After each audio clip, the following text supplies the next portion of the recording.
primer lugar voy a agradecer, como no puede ser de otra manera, a los organizadores por haberme concedido la oportunidad de hablar en este congreso, y muy especialmente quiero agradecer a Rodrigo, no sé dónde está, si es que está, pues la paciencia que ha tenido conmigo, porque inicialmente yo iba a intervenir inicialmente era sobre Foucault y Carl Schmitt, después fue sobre Foucault y Roland Barthes, y ahora sobre Foucault y Farocki. Seguramente si hubiéramos esperado algunas semanas más hubiera sido otra cosa. Decía a los amigos que seguramente sería Foucault y alguien que estuviera vivo, porque también se me murió hace un par de años. Pues voy a hablar de la relación de Foucault con Farocki, que es un artista, o sea, no es un filósofo, y esto tiene sus peculiaridades.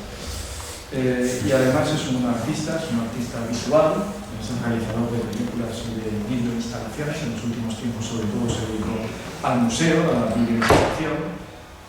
Y esto significa que me voy a detener también, voy a ver si mi exposición sobre la cuestión de la visión, de la visibilidad, de lo visible en Foucault, pero bueno, lo voy a hacer, en cierto modo voy a hablar algo de esto a través de Farocki, porque la verdad es que aún Farocki, este artista, este videoartista y cineasta, siempre que tiene ocasión, por lo menos en los últimos años, siempre que tenía ocasión, confesaba que Foucault era uno de los filósofos que más le había influido. Por supuesto, en su obra hay otras muchas más influencias, y luego al principio empieza realizando films finales de los años 60, la influencia del marxismo, del maoísmo, de la escuela de Frankfurt están muy presentes, pero conforme vayan pasando los años van a incorporarse otras influencias, y sobre todo una que a mi juicio es decisiva,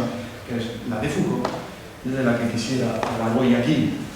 Sobre todo quiero mostrar que es Foucault quien posibilita las investigaciones, es decir, arqueológicas, de una manera, de Farocki, porque el francés Foucault ha convertido en objeto de estudio histórico las técnicas relacionadas con las prácticas de ver, que es el ámbito en que se va a desarrollar el trabajo de Farocki. La verdad es que casi creo que lo que voy a hacer es, al mismo tiempo que hable, voy a poner imágenes, porque yo creo que no es muy conocido aún Farocki, y bueno, pues al mismo tiempo que hable, pues iremos contemplando estas imágenes, y en alguna ocasión, en algún momento de mi exposición, pues se conoce alguna de estas imágenes que aparecen. Los dejo sin voz y así intentamos hacer dos cosas, que es mirar y escuchar, si es posible. Bien, he dividido mi exposición en 4 partes. La primera parte está dedicada, quisiera dedicarla más en concreto a la cuestión de la visibilidad en Foucault, porque me parece que la visibilidad en Foucault, como concibe el ámbito de lo visible, Foucault influye en Farocki. Y luego incluso me adentraré en la cuestión de la sociedad de control, y quizá en algún momento pues me aleje, porque se trata de pensar a partir, en algún momento, lo que había dicho Rodrigo en la anterior mesa, de pensar a partir de Foucault. O sea, este es un artista para el cual es muy importante Foucault, pero obviamente no es un académico que se dedica a poner en escena los libros de Foucault. Y quizá pues hacia el final me aleje algo de Foucault. Bien, voy a tenerme en la medida posible un texto que tengo aquí escrito y que leo a continuación. No faltan los estudios académicos, como sabemos, dedicados al problema de la visibilidad en Foucault, como los de Deleuze, de Martin Gay, de Bragman, de Michel de Certeau también, etc. Pero a mi juicio el que contiene mayores sugerencias es el del primero de ellos, el capítulo del libro de Deleuze, de Foucault, los estratos o formaciones históricas, lo visible y lo enunciable, en paréntesis, saber. Aquí nos dice Deleuze que para Foucault el saber es un dispositivo de enunciados y de visibilidades. Deleuze añade que Foucault establece 3 tesis principales que expongo rapidísimamente, relacionándolas con Farocki. 3 tesis principales sobre la relación entre lo enunciable y lo visible. La primera, las formas de lo visible y de lo enunciable son heterogéneas, es decir, se caracterizan por su diferencia de naturaleza o anisomorfía. Lo visible, lo no discursivo, tiene sus propias leyes, su propia forma y no se puede reducir a emoción. Las películas y las videoinstalaciones de Farokhi ponen de relieve que las prácticas discursivas no pueden hacer lo mismo que hacen las prácticas no discursivas, las imágenes. Si se pudiera reducir lo visible a lo enunciable, entonces bastaría, por ejemplo, bastaría el discurso para lograr el objetivo policial y una foto sería igual de eficaz en el reconocimiento de alguien que un enunciado que describe a un individuo. Y desde luego para Farokhi esto no sucede así. Tanto Foucault como Farokhi demuestran que la historia de la visibilidad no es la historia del sujeto que mira, sino de las formas de luz culturales que distribuyen lo claro y lo oscuro, lo opaco y lo transparente, lo visto y lo no visto, etc. Lo decisivo es tener en cuenta que la visibilidad, el ser luz, no está unida a la mirada de un sujeto, sino al trabajo de las máquinas, sean arquitectónicas, como sabemos que sucede con la vigilancia panóptica de la sociedad disciplinaria, sean cámaras u ordenadores, como sucede con la vigilancia de la sociedad de control que investiga a Lou Farokhi en sus películas o en sus videoinstalaciones. No es, sigue comentando Deleuze a propósito de Foucault, no es que toda máquina sea óptica, sino que toda máquina es un ensamblaje de órganos y de funciones que permite ver algo que saca la luz y pone en evidencia, decía Deleuze a propósito de Foucault. Se explica así que la diferencia entre lo enunciable y lo visible se reduzca, en el fondo, a la diferencia entre métodos enunciativos y procesos maquínicos. Bien, el trabajo de Farokhi se sitúa en la estela Foucaultiana porque es un trabajo que gira alrededor de la máquina, como creo que ya se puede observar por las imágenes que están detrás de mí. Gira alrededor de la máquina, de los procesos maquínicos, y cómo la evolución de la máquina está unida a la evolución de la imagen del mundo y sobre todo a la función policial que esta imagen desempeña. En segundo lugar, a pesar de la heterogeneidad entre lo visible y lo enunciable, entre la figura y el texto, Foucault admite relaciones recíprocas, un entrecruzamiento, opresiones y capturas mutuas, algo que desde luego es inevitable cuando se trata, como sucede en el caso de Farokhi, de un trabajo audiovisual que además en muchas ocasiones está acompañado de la escritura de artículos sobre sus propios films y videoinstalaciones. Y tres puntos en los que resumía la cuestión de la visibilidad de Deleuze en Foucault. La anisomorfía comentada es compatible con la primacía de lo enunciable sobre lo visible. Deleuze explica que esta tesis debe comprenderse en el contexto de la reacción de Foucault contra la fenomenología. También Martin Jay, en su escrito sobre esta cuestión, ha subrayado el carácter antifenomenológico del pensamiento de Foucault sobre lo visual, sobre la oposición del francés al sujeto fenomenológico que busca, cito, el significado en la expresión vívida y la imbricación del ojo en la carne del mundo. Foucault rechaza la fenomenología que parte de la idea de que el mundo habla como si las cosas murmuraran ya un sentido que nuestro lenguaje solo tiene que recoger. Si fuera cierta esta complicidad inicial con el mundo de la vida, en el fondo, de esto de que hablamos, se debería afirmar la prioridad de lo visible o la visibilidad y, por tanto, lo visible se convertiría en la base de lo enunciable. Sin embargo, para Foucault, solo el discurso, lo enunciable, lejos de estar subordinado a lo visible, permite desvelar cómo las prácticas no discursivas pueden ser usadas, al igual que las prácticas discursivas, al servicio del poder. Y esto no lo pueden hacer las prácticas no discursivas. Creo que en gran medida la posición de Farokhi, y por otra parte, aunque no he venido a hablar de esto, no es la mía, ya que estoy tan cerca de Farokhi como de otros autores lejos de él, como Bazin, Krakauer, Roland Barthes y otros. Creo que la posición de Farokhi se encuentra aquí y que esto tiene mucho que ver con su desconfianza hacia las imágenes. El libro más importante que recoge los artículos de Farokhi sobre la cuestión visual se titula precisamente Desconfiar de las imágenes. Y creo que esto tiene que ver con esta cuestión de la desconfianza, con el hecho de que el mundo no habla, porque no hay documento no discursivo, neutro, ni imagen natural o desnudo.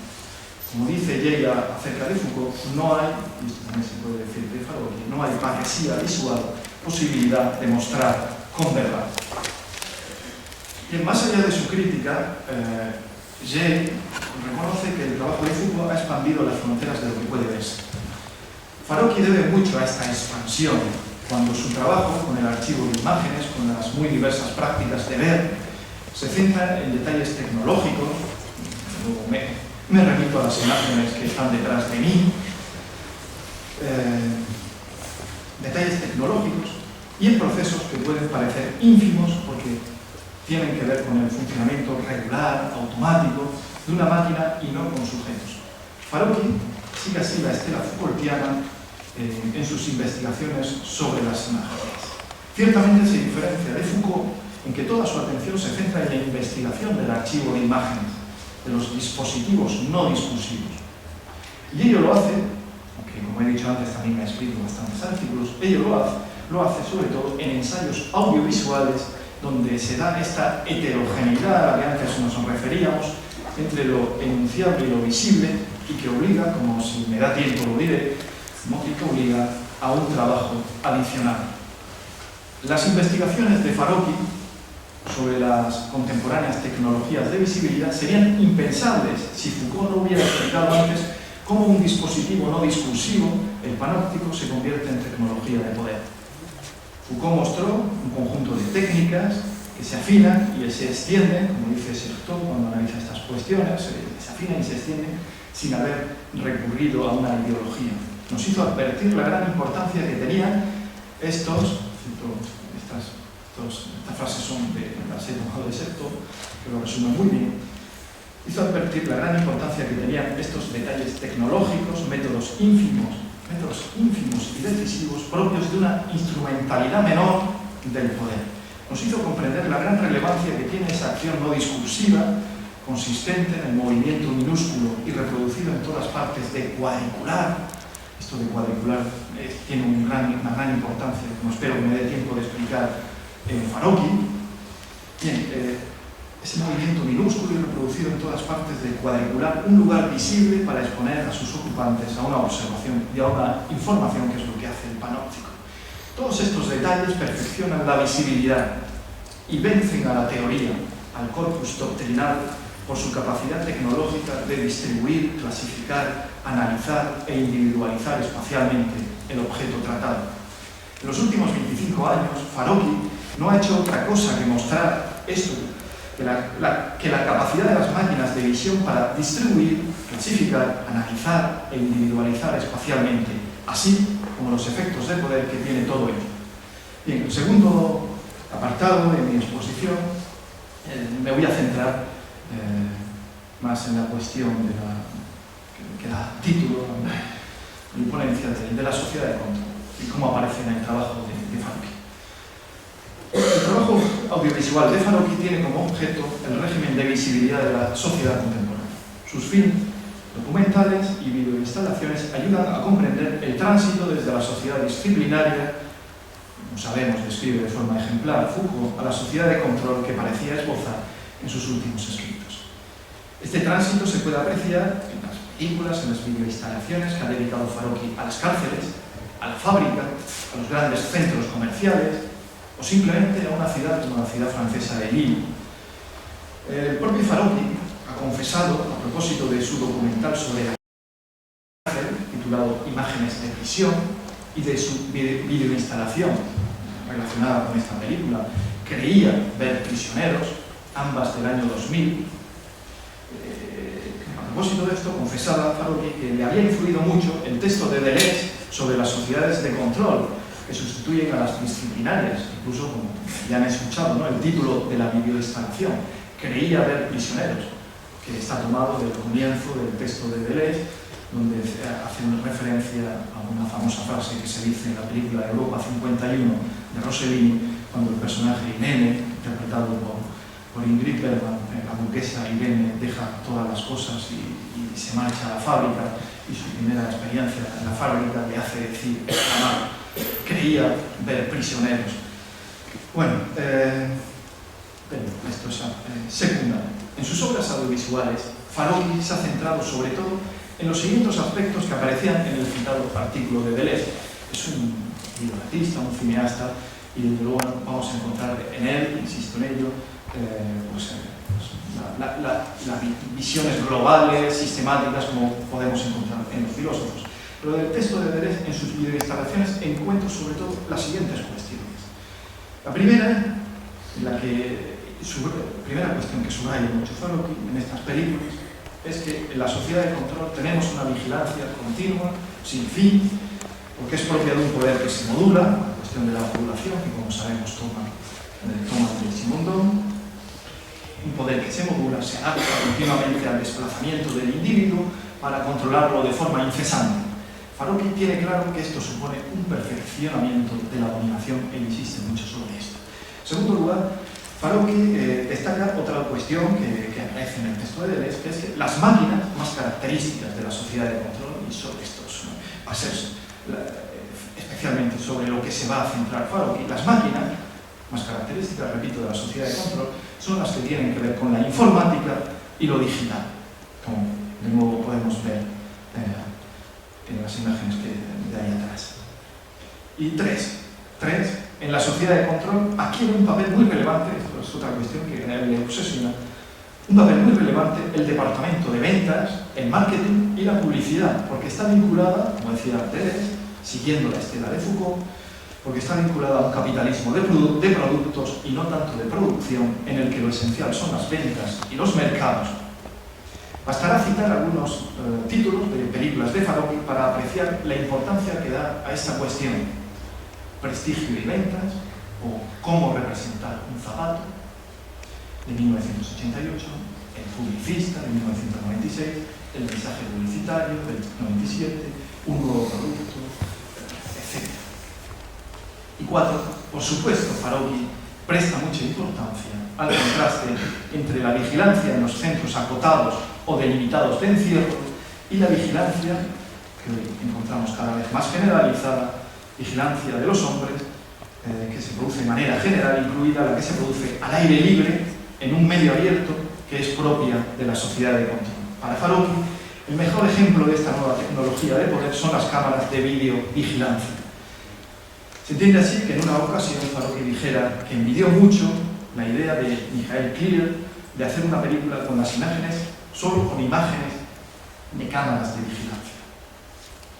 Bueno, casi yo diría que al final de su vida casi lo consiguió con muchos de sus, sobre todo, videoinstalaciones.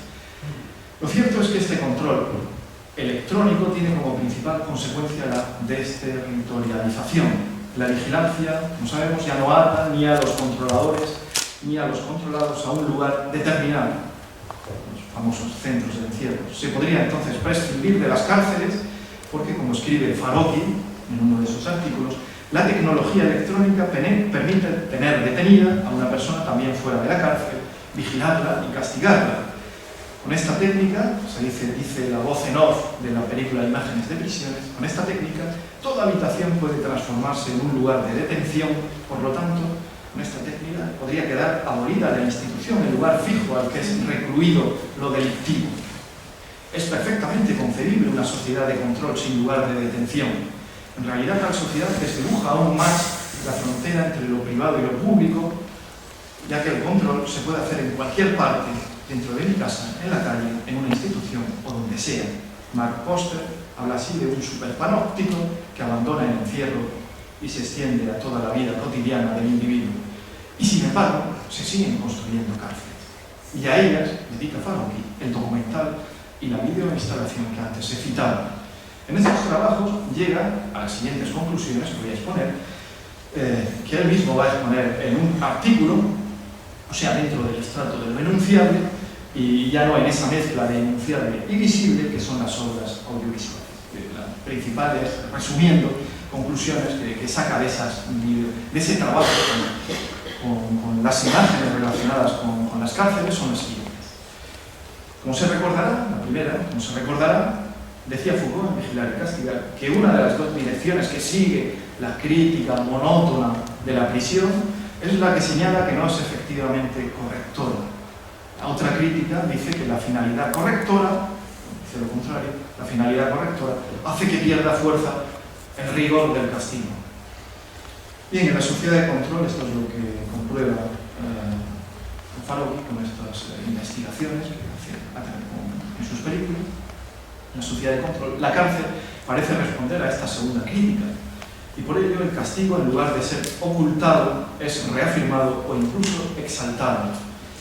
La cárcel, dice Faroghi, en afinidad con los trabajos entre otros de Garland, Bhagwan y otros, la cárcel ya no sirve ni siquiera en apariencia para rehabilitar.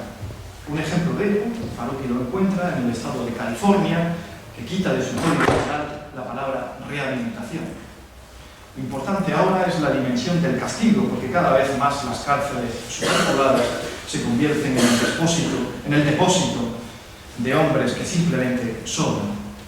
A este respecto, el cineasta examina el vídeo que encargó el Ministerio de Justicia del Estado de California para demostrar que los presos lo pasaban, o debían pasarlo, muy mal en las cárceles californianas. Lo curioso, lo interesante es que el cineasta, Faroghi, va a comparar el vídeo del Estado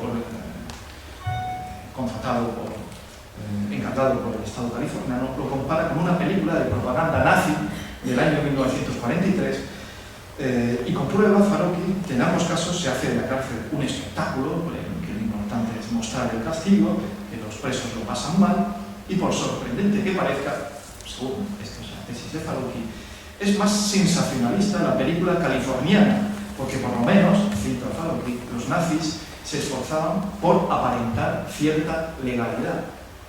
Palabras de Faroghi. La segunda también conclusión que se puede extraer de estos vídeos: la arquitectura panóptica, como hemos dicho, ya no tiene sentido porque las cámaras de vídeo pueden controlar cualquier lugar de la cárcel. Sin embargo, cuando realiza su film sobre las prisiones, Faroghi descubrió que en los Estados Unidos comenzaban a construirse de nuevo cárceles según los principios del panóptico. Hay algo muy curioso, en uno de sus escritos habla de que estuvo hablando con arquitectos, con los arquitectos que estaban construyendo estas cárceles, arquitectos que le hablaban del panóptico, de Bentham, pero no tenían ni idea de quién era Foucault y nada del trabajo de Foucault y de los escritos posteriores, de la gran cantidad de escritos que ha generado Vigilar y Castigar. Bueno, en opinión de Faroghi, ¿por qué esto es la tesis de Faroghi, por qué los norteamericanos, que son sobre todo las cárceles que él investigó, quieren hacer cárceles de acuerdo con este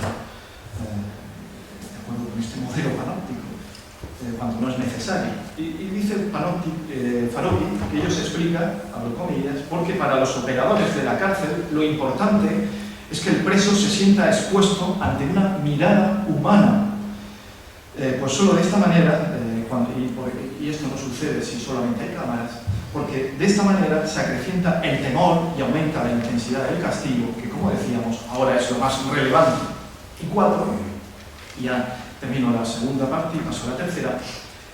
El propósito de Faroghi con la elaboración de estos productos audiovisuales a los que nos referíamos era mostrar que en la sociedad de control, al menos en los Estados Unidos, se siguen construyendo muchas cárceles nuevas, pero cada vez es menor el contacto del guardián con los presos.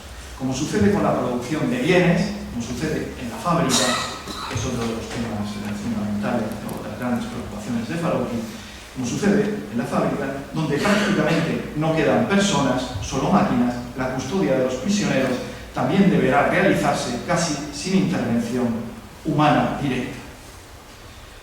En la sociedad de control, aun cuando se trate de centros de internamiento, de encierro, el control se realiza a distancia, como si fuera al aire libre.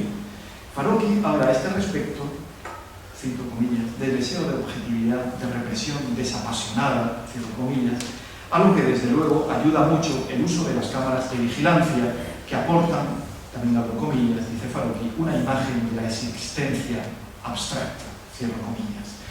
Lo decisivo para Faroghi, como explicaba 12 años antes de estos vídeos, película, en el año 1988, y esto te lo voy a hablar ahora, la tercera parte. Lo decisivo es el surgimiento de una visibilidad a distancia, con control remoto, que, añado yo, permite cada vez estar más lejos de la realidad, de la presencia de las cosas.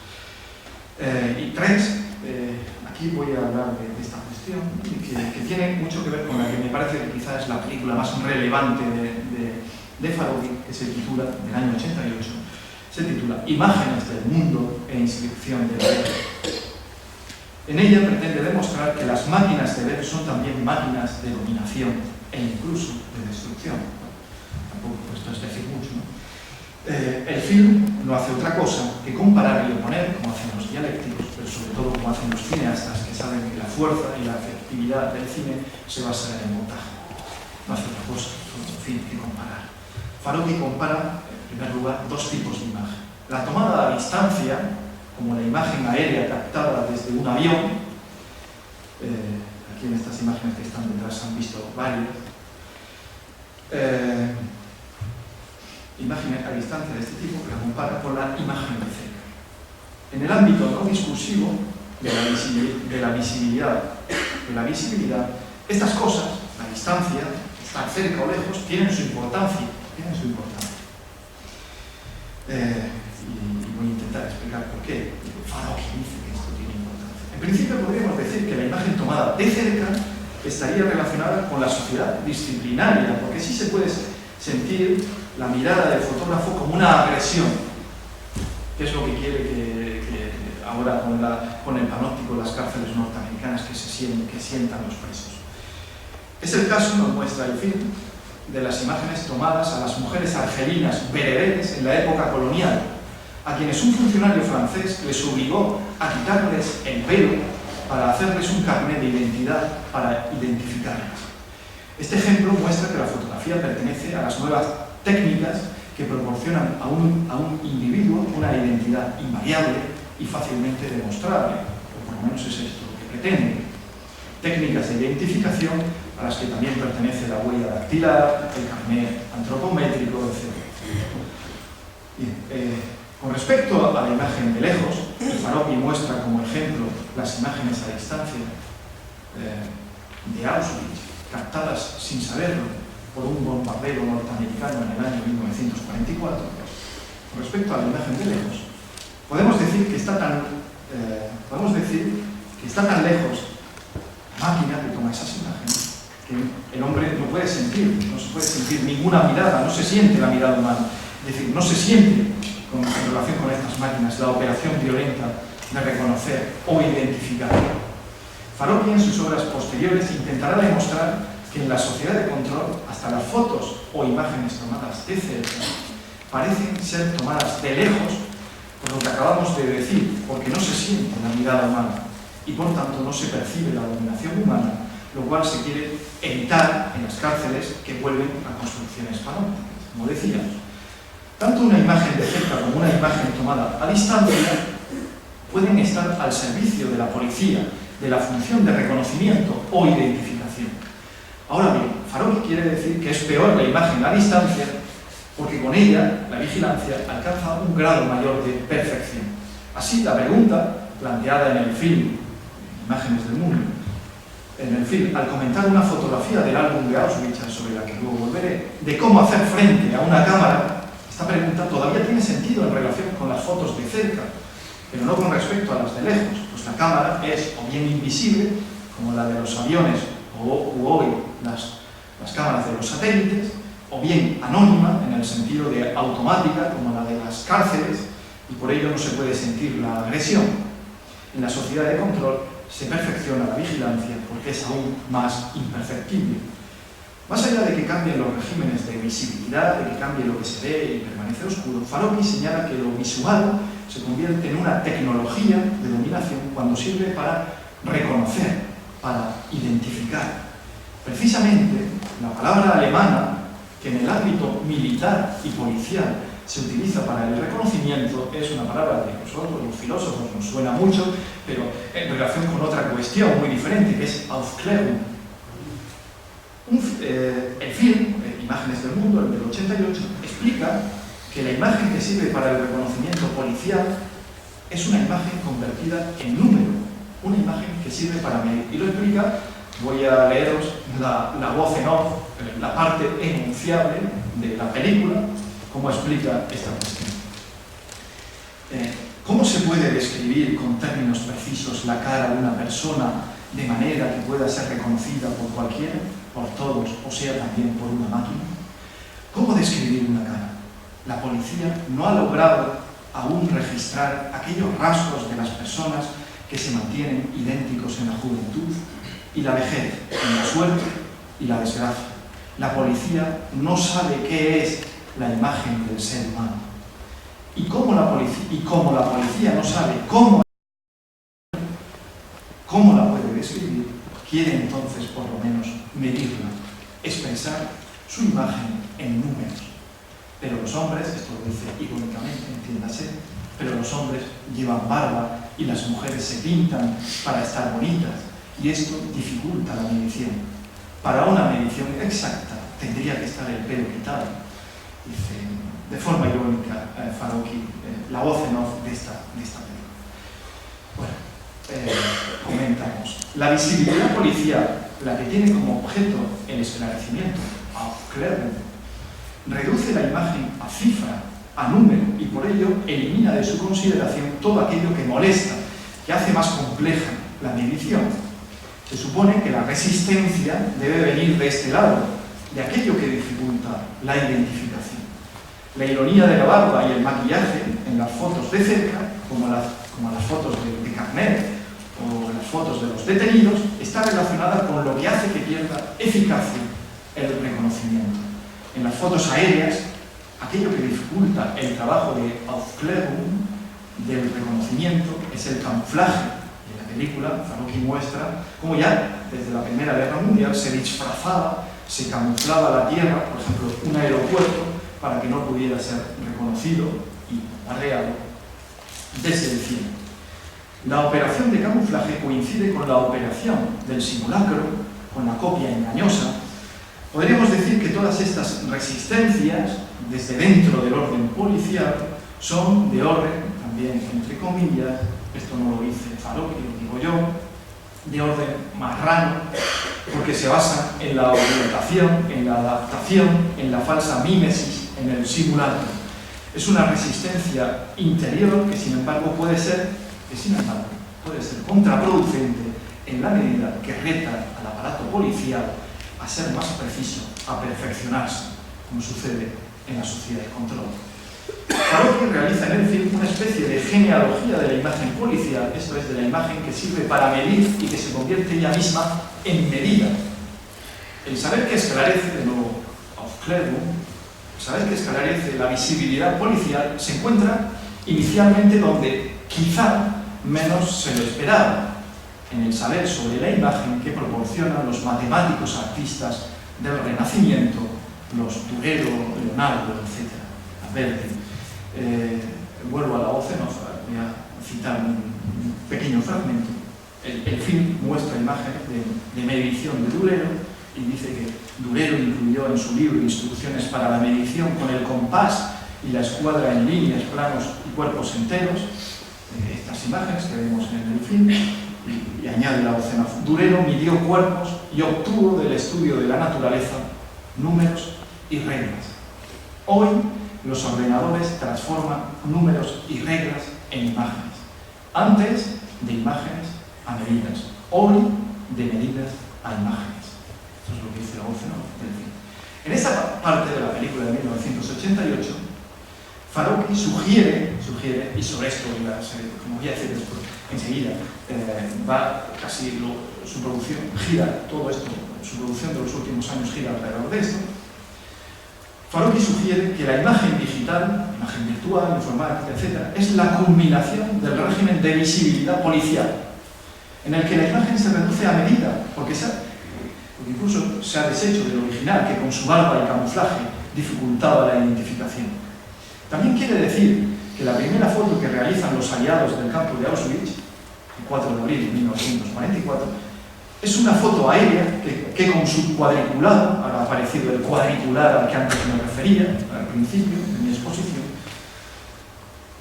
quiere decir que esta foto aérea que toman los aliados en el 44, con su cuadriculado abstracto, en el fondo ya es una fotografía digital.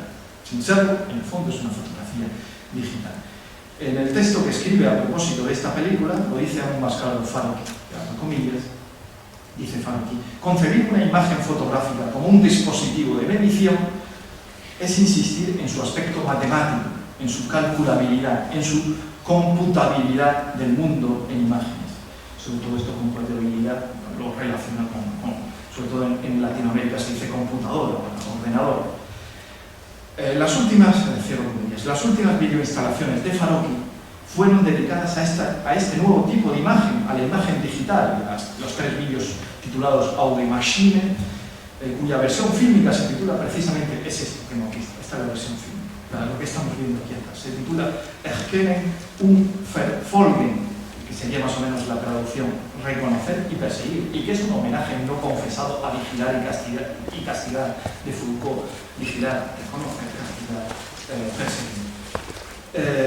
Otra serie de vídeos, juegos serios, paralelo, otra serie de vídeos titulados Paralelo, bueno, todos esos vídeos, Faruqi advierte que en la sociedad de control la imagen virtual o digital tiende a sustituir a la imagen documental. De ello tratan estos vídeos, pero sobre todo la serie titulada Juegos serios. En esta última, Faruqi muestra que el ejército norteamericano ha perdido la fe en la imagen documental y ahora utiliza la imagen y sonidos digitales, es a esto lo que se dedica, y además películas en las que apenas aparece voz, ¿no? Hay voz, ¿no? Muestra cómo utiliza el ejército norteamericano la imagen digital para, dice Faruqi, reclutar, entrenar y también contribuir a la recuperación de soldados traumatizados por los campos de batalla iraquíes. Sí, todo esto es cierto, pero ya en la película de 1988, Faruqi mostraba que toda imagen a distancia, tomada de lejos y sin riesgo para los cuerpos que la toman, es en el fondo del mismo tipo que la imagen producida por la técnica informática. Estas imágenes inhumanas, que son el resultado de un cálculo, presentan el mundo como un tapiz, reducen el mundo a geometría, a un conjunto de motivos abstractos que conecta con esa tendencia de la sociedad de control a proporcionar, como decíamos antes, una imagen abstracta de la existencia humana. Y tengo una última parte, pero ya no sé si me da tiempo, porque seguro que 5 minutos. Voy a decir, 5 minutos nada más. ¿Qué? Vale, muy bien, perfecto. 5 minutos solo. Para acabar, quiero hablar para acabar de la complejidad de Faruqi y del hecho, la complejidad tiene que ver con el hecho de que es un artista y tiene que ver que no solo son investigaciones de un historiador, de un arqueólogo de la imagen, sino también son obras de un artista. El trabajo audiovisual de Faruqui en los últimos años se centró cada vez más en la reducción de la imagen, como hemos visto, a cifra, a medida, y por tanto en lo que conocemos como imágenes técnicas. A este tipo pertenecen lo que el propio Faruqui denomina imágenes operativas, que son imágenes no pensadas para ojos humanos, que no están hechas para informar y entretener o proporcionar placer estético, y que transforman al espectador doméstico en técnico de una guerra. Vuelvo enseguida sobre ellas, porque muchas de estas imágenes que hemos visto aquí atrás forman parte de estas imágenes operativas. Pero también son imágenes técnicas, las imágenes protésicas, que proporcionan las cámaras que viajan por un alcantarillado, las cámaras médicas que se mueven dentro del cuerpo, los drones que mapean el territorio, las cámaras en las zonas de riesgo de una central nuclear, etc. En este caso, el caso de las imágenes protésicas, la máquina de visión desempeña funciones que son peligrosas para los seres humanos. Por supuesto, son imágenes técnicas, las imágenes de vigilancia procedentes de las cámaras de seguridad, o también las imágenes de datos y estadísticas, en la forma de esquemas, gráficos, etc. Toda esta variedad de imágenes aparece en la obra de Faruqui. Pero sobre todo Faruqui ha concedido una atención especial a las imágenes operativas, las que son analizadas en esta película, que está aquí atrás, Erkennen und Verfolgen. Entre los ejemplos que proporciona podemos destacar, se ha visto al principio, las ofrecidas por la cámara montada en la punta de un proyectil y que obviamente se interrumpen, estas imágenes que proporciona esa cámara, cuando la bomba impacta sobre el objetivo. Para Faruqui, estas imágenes, a las que empezamos a acostumbrarnos en 1991, con ocasión de la Primera Guerra del Golfo, estas imágenes se relacionan sobre todo con las antiguas imágenes de animación y con las modernas y abstractas animaciones por ordenador, esto es, con la representación virtual, que entre otras cosas se caracteriza por su poder de ubicuidad, por la posibilidad de adoptar los puntos de vista más imposibles, por llegar a todas partes, que es por otra parte lo que caracteriza a la sociedad de control. Y lo que caracteriza a todas estas imágenes, esto es lo importante, lo significativo, lo que quería decir sobre todo, lo que caracteriza a estas imágenes por las que se ha interesado el último Foucault, Farocchi, es que tienen una función determinada, es la cuestión de la función. Recordemos incluso, bueno, no lo voy a repetir. Farocchi se interesa por las imágenes técnicas porque solo hacen visible lo relacionado con su función. La película Imágenes del Mundo es fundamental la comparación entre las imágenes que se reducen a cifra, como las de los carnets de identidad de las mujeres bereberes o las imágenes aéreas de aviones, y una fotografía extraída.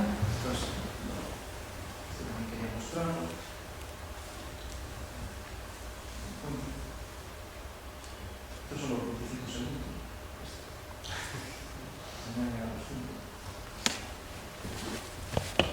Esta fotografía.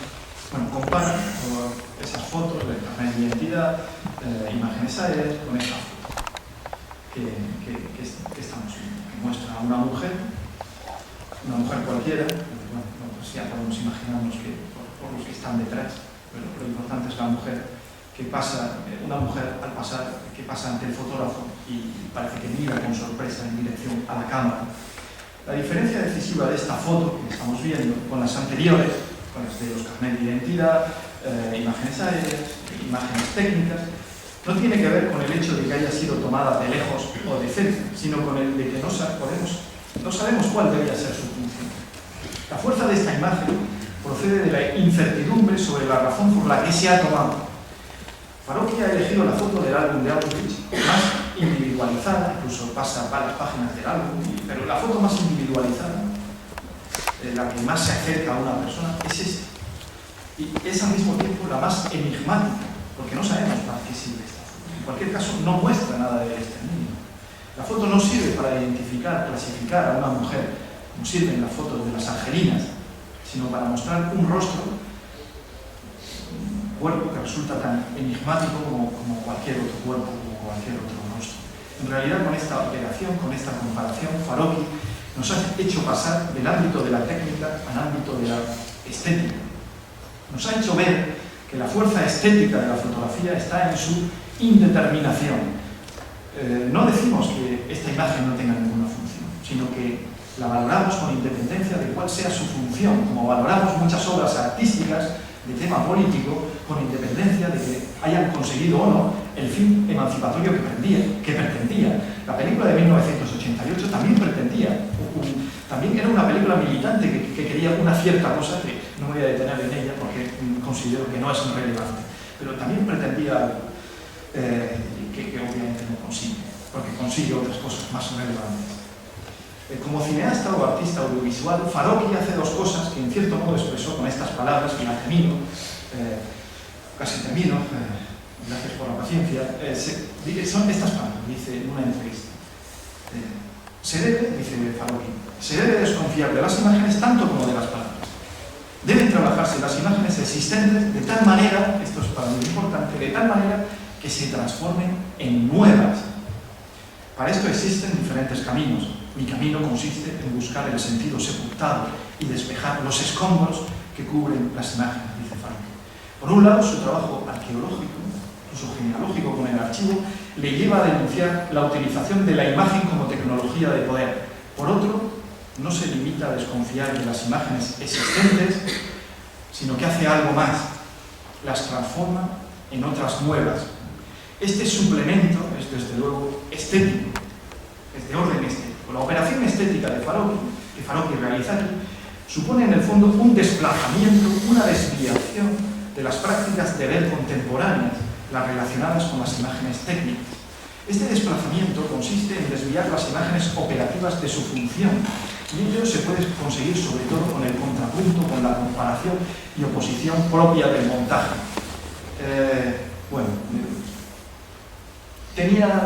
El montaje es fundamental, el contracampo, Tenía aquí otro fragmento sobre esta cuestión, pero me va a matar Adán, porque estoy abusando de él y de ustedes. Y me voy a centrar toda esta cuestión. Lo que quiero decir es que la operación estética de Farocchi, lo que hace aquí con este desplazamiento, con esta desviación de las imágenes técnicas, vuelvo a Foucault, pienso, para terminar, que esta operación estética de desplazamiento guarda, quizás esto sea muy atrevido por mi parte, guarda alguna afinidad con el poder disruptivo que desempeña a veces la imagen en Foucault. Este poder disruptivo que Martin Gell encontraba sobre todo en los textos de Foucault sobre Husserl, Magritte o Bataille, hace referencia a una visión, pensemos en la interpretación de la obra de Husserl como un laberinto sin fin, hace referencia a una visión que no se puede poner al servicio de la función de normalización o de control, y que, en mi opinión, conduce a esta indeterminación a la que antes aludíamos y que tiene que ver con la fuerza estética de las imágenes. Pero Farocchi es más complejo porque hace dos cosas a la vez, como artista audiovisual que lo es. El trabajo hace dos cosas a la vez, el trabajo del artista y el trabajo del arqueólogo. Gracias.